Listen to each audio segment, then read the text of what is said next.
Okay, welcome dear students, welcome to the lecture number 7 of biopharmaceutics and pharmacokinetic first unit. Topic for today's lecture is absorption of drug from known per oral extravascular routes. Okay. In the previous lectures, I have explained you about the different factors affecting the drug absorption.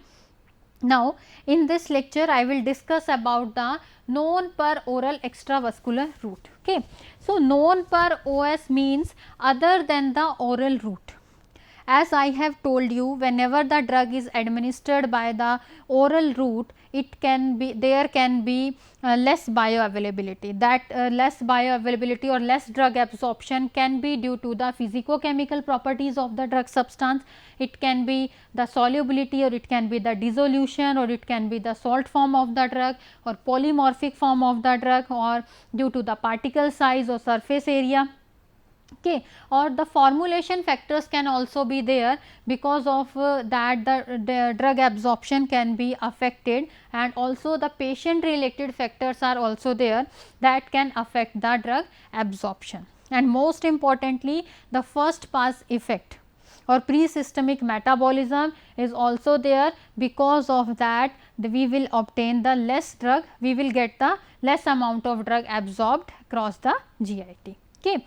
So, to reduce this first pass effect or to bypass this first pass effect or pre-systemic metabolism, we can go for the other route than the oral. So, these other than the oral routes are known as the known per oral extravascular routes. Okay. And these are used for to pass the GIT, and because by these routes we can easily bypass the GIT and drug can easily reach into the systemic circulation. Okay. And one of the major advantage of administering the drug by these routes is these routes are non-invasive. These are transmucosal or transdermal routes, for example, the nasal route, buccal route, sublingual route or rectal route. And with the help of these routes, the systemic availability is attainable. Okay.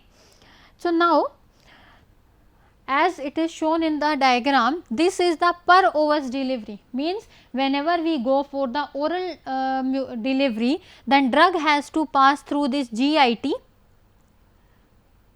then drug has to pass through the GIT, and after that it can enter the liver and it will undergo the metabolism.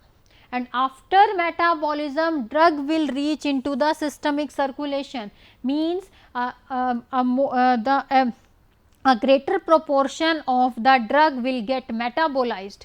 And if the drug is not reaching the systemic circulation in whole amount or in proper amount, then how we will obtain the maximum bioavailability. Okay. So, because of this pre-systemic metabolism, that bioavailability will be very less. Okay. So, to bypass this pre-systemic elimination or to avoid this pre-systemic metabolism, we will go for these routes. And these routes are ocular delivery, nasal delivery, pulmonary delivery, buccal or sublingual delivery, rectal delivery, vaginal delivery and transdermal delivery. Okay. So, basically these routes of administration are followed to bypass the pre-systemic metabolism. Okay. So, first route is the buccal and sublingual route. Okay. What do you mean by buccal route? In case of buccal route, the medicament is placed between the cheek and the gum. In case of buccal route, the medicament or the drug substance is placed between the cheeks and the gum.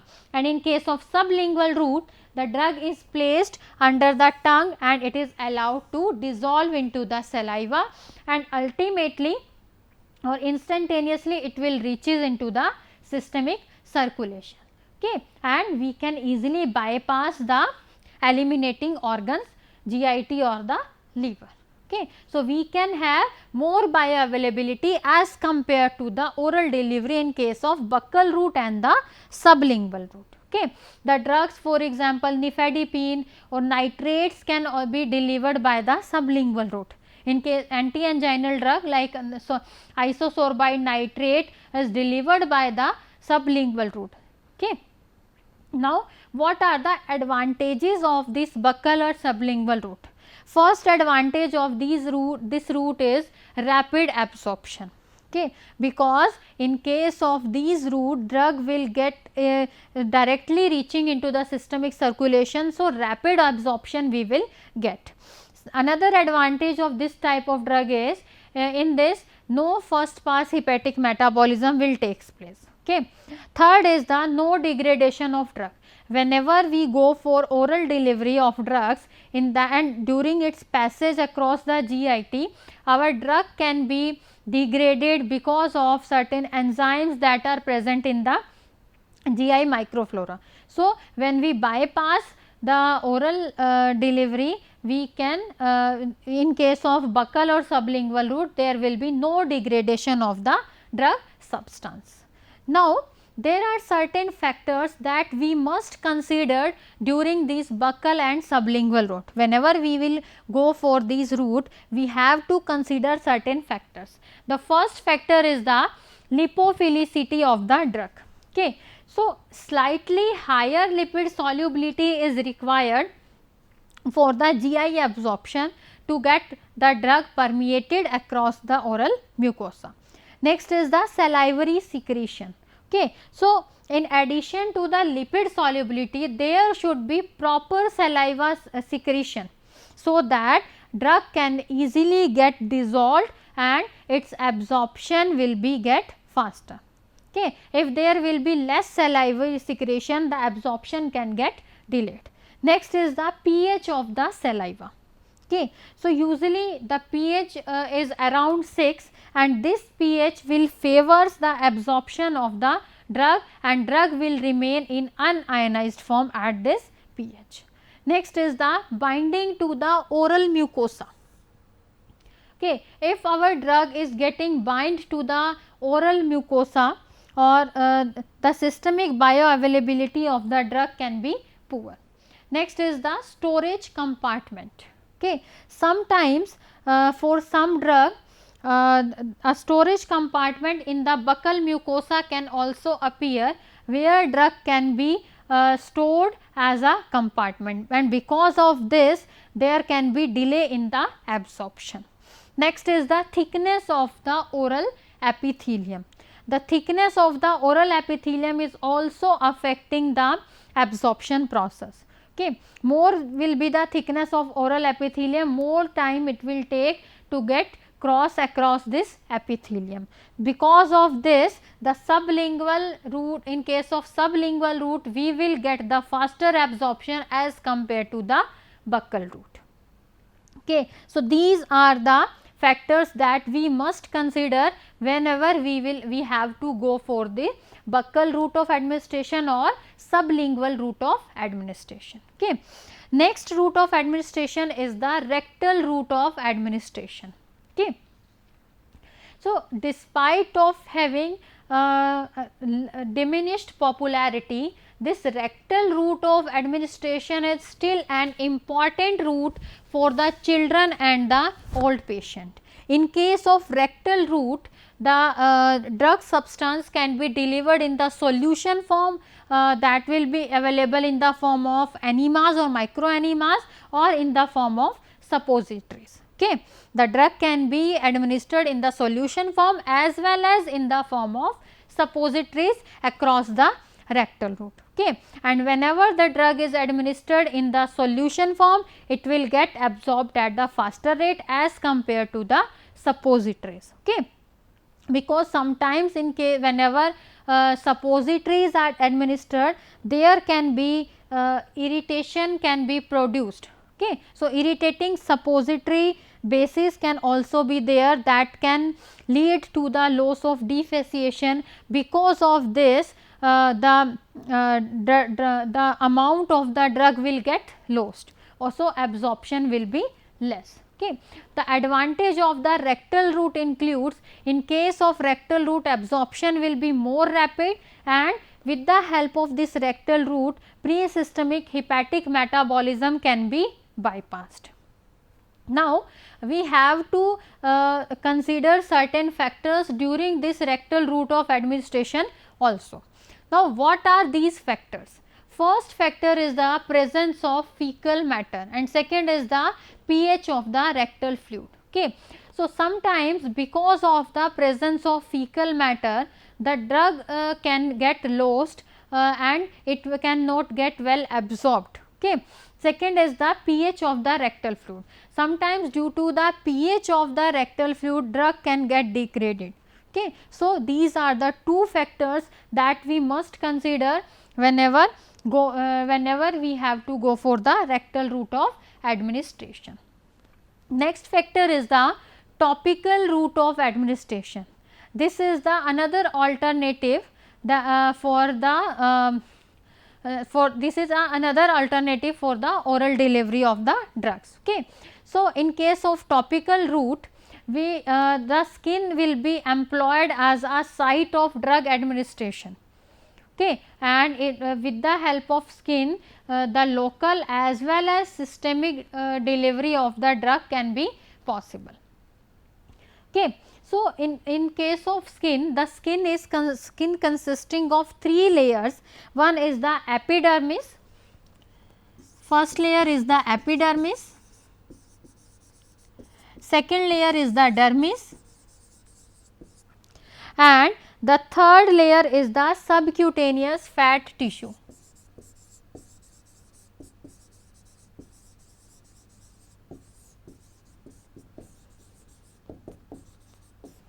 Okay. So, epidermis is the uppermost layer and dermis is the dermis is under the epidermis and it is vascular in nature. Okay. And the subcutaneous fat tissue is also having the vascularity. Okay. So, there are the three pathways that are available for diffusion of drug molecule into the through the skin. Okay. These ways are, first is the transcellular,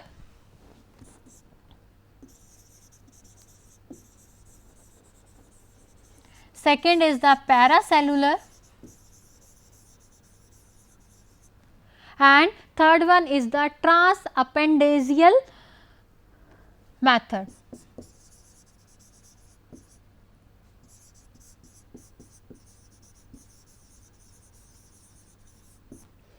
Okay. First is the transcellular, means across the cell. Whenever the drug is administered through the skin and it will follow the transcellular transport mechanism, then it will get partitioned across the membrane.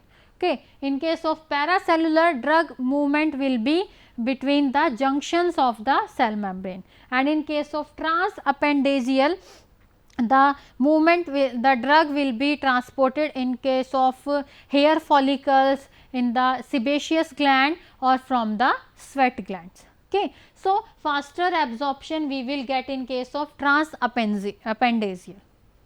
Okay. So, whenever we go for the topical route of administration, we can have certain advantages. The first advantage is, in case of topical route, the drug will be protected from the GI and the first pass metabolism can be prevented. Okay. The first advantage is we can easily bypass the first pass metabolism in case of topical route of administration. Second is the, whenever we go for topical route of administration, because the dosage form is applied topically and it is a non-invasive route of administration. So, because of this the patient compliance can be increased. Okay. And in the topical route of administration, the dosing frequency can also be reduced, and if we reduce the dosing frequency, in that case also the patient compliance will be increased. Okay. Third is the, whenever in case of topical route, if we go for the transdermal patch that is placed under the skin, we can easily terminate the drug therapy by removing that transdermal patch. Okay. If we want to terminate the drug therapy, we can easily remove the transdermal patch. Okay. So, it is very easy to terminate the drug therapy by removing the transdermal patch in case of topical route of administration. Okay. Next is the, now in case of topical route of administration, there are certain factors that we have to consider. First is the skin conditions.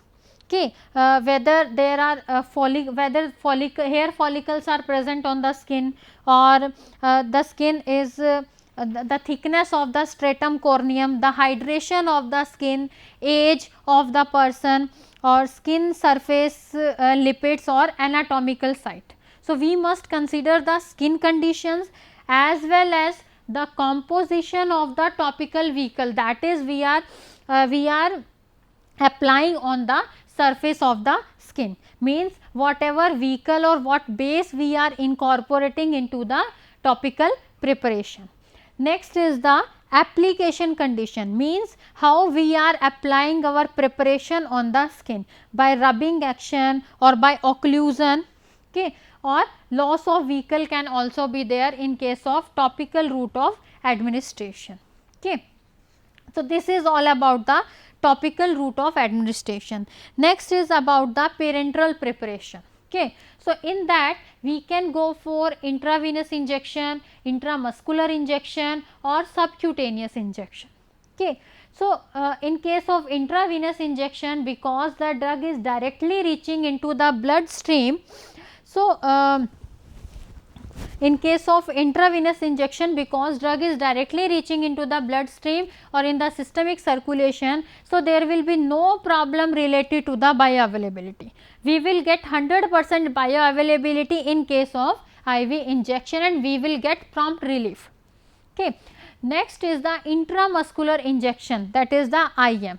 Okay. Whenever we are going for intramuscular injection, these are relatively rapid than the subcutaneous injection, but somewhat slower than the IV injection. Okay. Because in case of IM injection, the drug is the injection is given into the muscles. So, we must consider the factors in case of to study the rate of drug absorption. In case of intramuscular injection, the vascularity of the injection site should be considered. Okay, because the area that is highly vascular will be having the faster absorption as compared to the less vascular region. Okay. For example, arm muscle, for example, in case of arm where deltoid muscles are present, that will be having high vascularity as compared to the thigh muscles, muscles, and in case thigh muscles are having the more vascularity as compared to the gluteal regions muscles. Okay. So, if a injection is given into the arm or into the deltoid muscle, it will get rapidly absorbed as compared to the injection given into the gluteal region. Okay. Now, next is the lipid solubility. If a drug is having the high lipid solubility, it will get absorbed at a faster rate as compared to the hydrophilic. Okay. Next is the molecular size of the drug. If the drug is having the smaller molecular size, it can get easily penetrate across the capillaries and it will get absorbed at a faster rate. Okay. Next is the volume of the injection, the drug concentrations, and the pH or composition and viscosity of the injection vehicle. More will be the viscosity of the injection, or more will be the viscosity of the preparation, less more time it will take to get release the drug. Okay. So, the viscous injections we can prefer whenever we want the sustained effect, whenever we want to release the drug at a slower rate. Okay. Next is the subcutaneous injection. Okay. In case of subcutaneous injection, the absorption will be slower as compared to the intramuscular sites because of the poor perfusion. Okay. So, in case of subcutaneous site, we can increase the rate of absorption by two ways. First is the by enhancing the blood flow to the injection site, and second is by decreasing the drug tissue contact area. Okay. If we have administered the injection at subcutaneous tissues, and if the blood flow to that tissue is increased, then the absorption can also be increased. Okay. And if there will be less contact time between the drug and tissue, then also the faster absorption we can get. Okay. Next is the pulmonary route of the administration. Okay. So, the drug that are intended to have the systemic effect can be administered by the pulmonary route. Okay. And in case of pulmonary route, because of the larger surface of area of the alveoli, it can get absorbed at the faster rate. Okay. So, the all drugs that are intended for the systemic effect can be administered by the inhalation route because of the larger surface area of the alveoli, because due to this larger surface area, it will get absorbed at a faster rate. Okay. Now, advantages of the pulmonary route. The first advantage of this pulmonary route is rapid absorption, just like the exchange of gases between the blood and the inspired air. Okay. As the gaseous exchange takes place between the air that we are inhaling and the blood, just like that when we follow the pulmonary route of administration, we will get the rapid absorption. Okay. Next is the lipid soluble drugs are rapidly absorbed by the passive diffusion process. Okay. Lipid soluble means the drug substances that are having the higher lipid solubility. Okay. Because of this higher lipid solubility, these drug substance can get easily partitioned across the membrane and they can get rapidly absorbed by the passive diffusion process. Now, third advantage is a polar drug absorbed by the pore transport. Okay. Whenever a polar drug is administered, it can be absorbed by the pore transport or convective transport or the filtration method. Okay. So, these are the advantages of the pulmonary route of administration. Next is the intranasal route of drug administration. Okay. See, this nasal route is becoming popular for the systemic delivery of the drug substance, especially for the peptides and the protein drug. Okay. And the drug absorption is in case of nasal mucosa is as rapid observed after the parenteral administration. Okay. Why? Because of the highly vascularity and high permeability of the drug substance across the nasal route. Okay. So, this route is used to treat the local symptoms like the nasal congestion or rhinitis, etc. Okay. So, there are two mechanisms for the drug transport across the nasal mucosa. The first is a faster rate, that will be due to the lipophilicity of the drug substance, and the slower rate will be due to the higher molecular weight of the drug. We can have two different type of mechanism. In case of nasal route, the drug can be delivered at a faster rate because of the higher lipophilicity of the drug substance, and second mechanism is the drug can be delivered at a slower rate because of the depending upon the molecular weight of the drug substance. Okay. Now, advantages of the intranasal route. What are the advantages of intranasal route? First is the rapid absorption due to the rich vasculature and high permeability.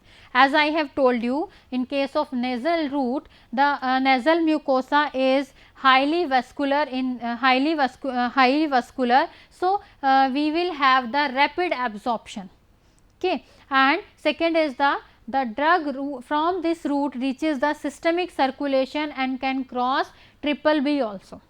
Triple B means blood brain barrier. Okay. So, the drug that are administered by the nasal route can easily reach cross the blood brain barrier also. Now, we have to consider certain factors whenever we go for intranasal route. The first factor is the first factor is requirement of highly lipophilic drug. Whenever we go for intranasal route, it is the important requirement that the drug should be having lipophilic in nature. Okay. Second is smaller molecular weight is required. Okay.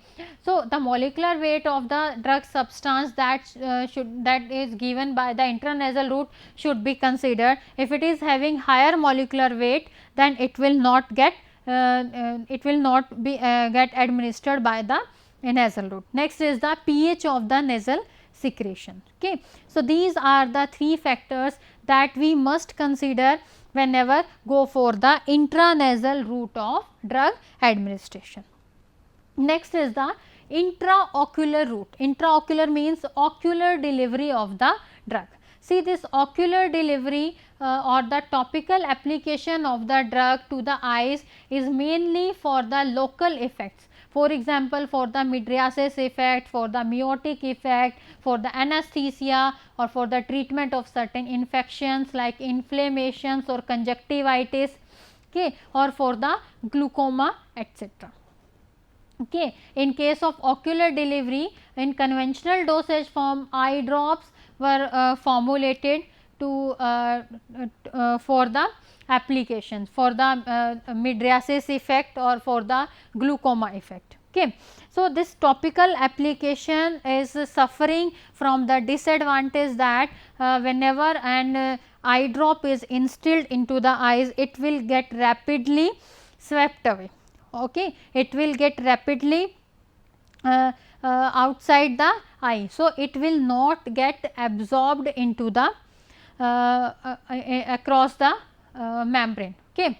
So, sometimes in case of the posterior segment of the eye, if there is disease in the posterior segment of eye, then the absorption or permeability related problem can also be there, means the drug cannot reach in the posterior part of the eye, and to deliver the drug to the posterior part of the time, or because we can go for certain permeation enhancers, we can incorporate certain permeation enhancers. Okay. And because when we instill the eye drop into the eye, the residence time of the drug with the eye or the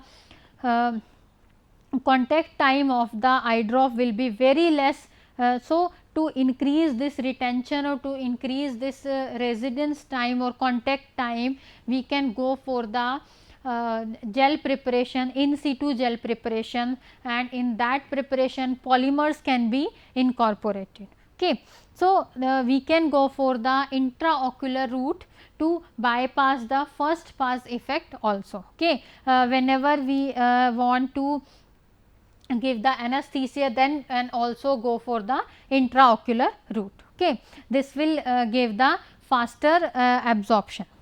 Now, what are the advantages of the intraocular route or ocular delivery? First advantage is lipophilic as well as hydrophilic drugs are absorbed, because the membrane which is present in the eye, that is having the both properties, lipophilic properties as well as the hydrophilic properties. So, a drug that a drug, whether it is lipophilic in nature or it is hydrophilic in nature, it will get easily absorbed across the in the intraocular route. Next advantage of the intraocular route is pH of the lacrimal fluid can influence the absorption. Okay. So, the pH of the lacrimal fluid will also help in the absorption of the drug substance by the ocular delivery. Okay. Now, last is the vaginal route of drug administration. Okay. So, the drug that are used for intravaginal applications can also be used to to act locally in the treatment of certain bacterial or fungal infection or to prevent the conceptions. Okay. So, whenever go for vaginal route, certain factors, for example, the pH of the lumen fluid or the presence of the microorganisms in the vagina should also be considered for the maximum effect of the drug substance. Okay. So, these all are the this is all about the absorption of drug from the known per oral extravascular route. Okay. Thank you.